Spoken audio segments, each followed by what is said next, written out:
Look back at verse 6, because that's what I want to build this little message around tonight. Verse 6 says, but he said this to test him, for he himself knew what he would do. For he said this to test him, for he himself knew what, for he said this to test him, for he himself knew what he would do. I want to talk for a moment tonight on the first night of revival. Let me just talk about he's testing me. All right. He's testing me. Just look at somebody and tell them it's just a test. It's just, that was a hater. Find a celebrator somewhere in the room and just tell them it's just a test. It's just a test. Talk about he's testing me. All right, good job. Brothers and sisters, ladies and gentlemen, there are moments, times, and seasons where God will allow certain unwanted and unenjoyable circumstances to come our way. All right now. All right now.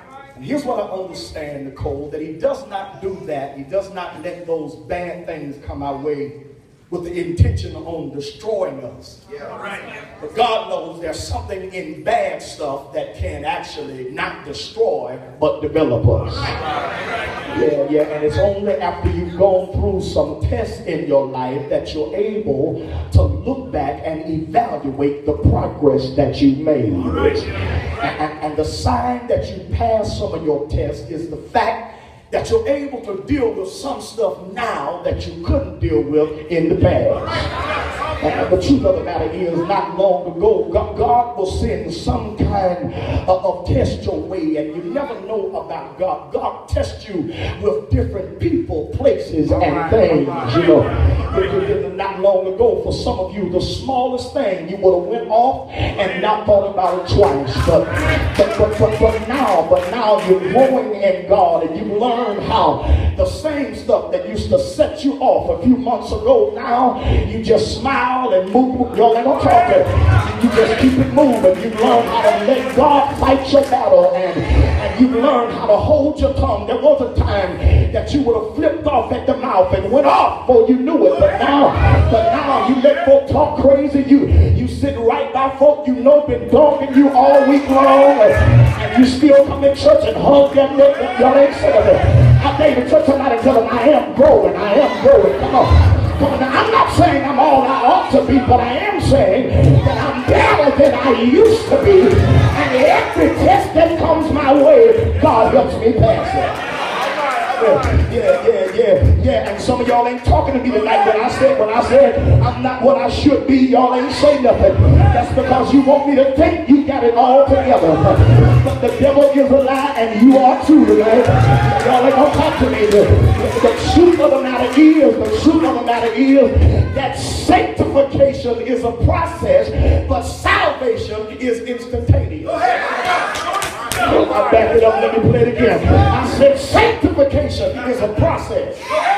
Salvation is instantaneous. That means you can get saved right now. But in order to live sanctified. And let me just tell you real quick, sanctified ain't when you wear skirts down to the floor. Y'all ain't said, I've seen some hoochie mamas wear skirts to the back. Sanctification ain't got nothing to do with what you wear. Sanctification comes from the inside. It means some stuff I used to do, I don't even do no more.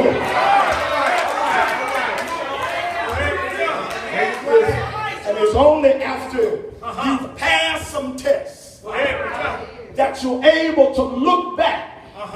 And sometimes God will send stuff your way. Because God been hearing you talk about how much you love it.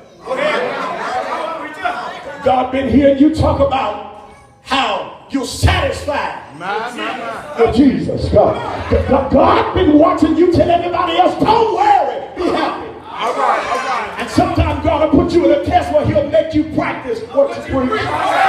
Y'all ain't gonna talk to me. I dare somebody shout, it's just a test. I don't know what you're going through, but God told me to tell you it's just a test. I know it's rough, but God said it's just a test. And if you can just make it through the night. So for a moment, I want to look at this, and I want you to look at this with me. And I want to show you the testing that takes place in the text. All right. Here it is. It opens with Jesus now. Go ahead, preacher. It opens with Jesus back in Galilee. You understand? The crowd have gathered to hear this man they call Jesus. Right now. This man is a phenomenon. They are enamored. They are captivated. They say to each other, we ain't never heard a man preach like that man. Go ahead. Who is this man? Where did this man come? I don't know where he come from, but I know he's a bad man. And so he was so bad to the point that people would get up out of their beds early in the morning and they'd make their way down to the temple where Jesus would be preaching it. They'd get up, men would get up their wives, and their wives would get up their babies. And all of them would get up and go down to the church to hear Jesus preach this phenomenal, this prolific, this new message. All right, Here now. it is. Walk it down. Jesus has gotten so popular Yes, sir. that now over 5,000 folk Yes. have packed this place out Go ahead now. to see him. Notice, there were some other folks on the pulpit, Go ahead. Come on. Come on, preacher. but the people came to see him. Go ahead. I think our churches would be a lot better if we understood that the people, when they come, ain't coming to see us. Yeah, they said, but the people came to see him. Yeah. So I don't care how much your suit costs. I came to, y'all ain't gonna talk. The problem is we've got that so messed up that now our church is full of celebrities and no servants. So y'all ain't gonna talk to me. But when you're a servant, you understand they didn't come to hear me. Yes, I got a gift to sing, but if God gets the glory out of the singing, then it ain't about me, it's about him. Yes, you can preach, but it ain't about how good you can preach. The people came to see Jesus. Watch this. Watch this. Watch this. Oh, preacher. And here's what I found out, Linda, is the people who came Go ahead, preacher. didn't come really seeking his face. They came seeking his hand. All right. Come on now. Come on, In preacher. other words, they didn't tell nothing about who he really was. All right. They just wanted what they could get. All right. And you know that crowd is still around the church today. Y'all ain't talking. You still got folk now who don't come to church because they really want to know Jesus. They just want what Jesus got. But can I tell you, if you ever start seeking God's face, his hand goes along with his face. Y'all ain't gonna... Okay. So here it is. That they've been sitting here all day. Okay, preacher. Jesus has been preaching all day. He's been preaching. And now it's gotten to the place where the children are getting restless and the disciples are getting impatient and the grown folks are getting hungry. And the opportunity is just right for Jesus to do his thing. Go ahead. All right. Go ahead. That's four things I saw in this text tonight. Let me milk four things out the text and I'll bid you good night. When I looked at the text, verse 5, the first thing I see in verse 5 is number one, there's a bread problem. Let church say bread problem. Okay, here it is. Here's the bread problem. Jesus turns to Philip. And he says to him, say, man, verse 5, where are we going to get bread? Go ahead, preacher. So all these folk All right. can Go eat. ahead now. Okay, watch it. He said, cause I understand I can't just feed them spiritually Go ahead, preacher. Come on. and neglect them physically. In other words, if I'm going to deal with one part of them, I got to deal with all of them. Y'all listen, and the church must have missed that memo because we the biggest folk on being spiritual, but we don't want to mess with them. Y'all ain't gonna say that. So if I come tell you my lights are off, I don't need your prayers. If I tell you ain't no food in my house, I don't need you praying for me. I need you to go to Walmart and get something for me. Look, if my lights are off at my house, don't be telling me my Jesus is the light of the world.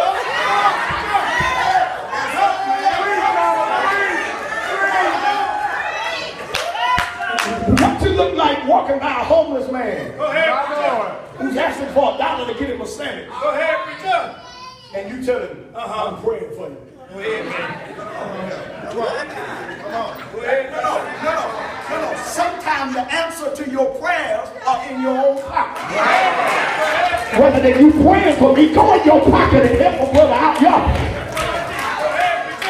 And so Jesus said, I ain't gonna just be spiritual. Let's be real. These folk are hungry. Go ahead, That's it. Now they ate the bread of health, but that ain't doing nothing. Go ahead, He said, Phil, we got a bread problem.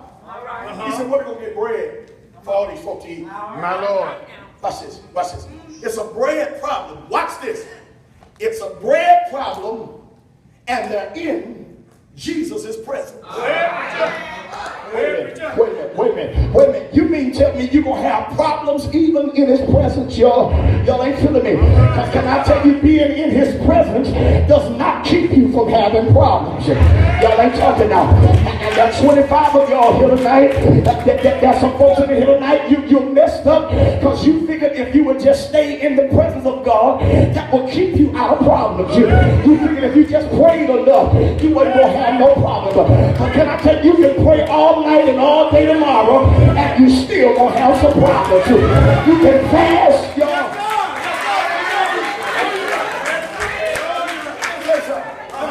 Some of y'all been fasting so long. Come on now. Let me tell you something. I don't care how much you jerk and speak in tongues. I don't care if you get slain in the spirit. When you get up off the floor, you still gonna have problems. Can I tell you, being in his presence does not exempt you from problems, but being in his presence will protect you in the midst of problems. I need somebody in this house tonight that can testify he's been keeping me even in my problems. Watch this. John sits back and he records this thing. He says, Jesus says to him, where are we going to get bread? But I like John because John adds the clause. He said this to test him. Watch this. For he already knew what he was going to do. All right now. Tell you, that's what I like about God. That even when you don't know how it's going to come out, Yes, sir. God knows how. And see, your problem and my problem is that when we face a problem, we start panicking and we run to God. And because we in a hurry, and because we panicking, we think God ought to get in a hurry, and God ought to start panicking. But can I tell you, just because you in a hurry, God ain't in no hurry, because he already knows what he's doing. Just so every time he already knows. He already knows where the money gonna come from to pay that bill. He already knows he's gonna save your children.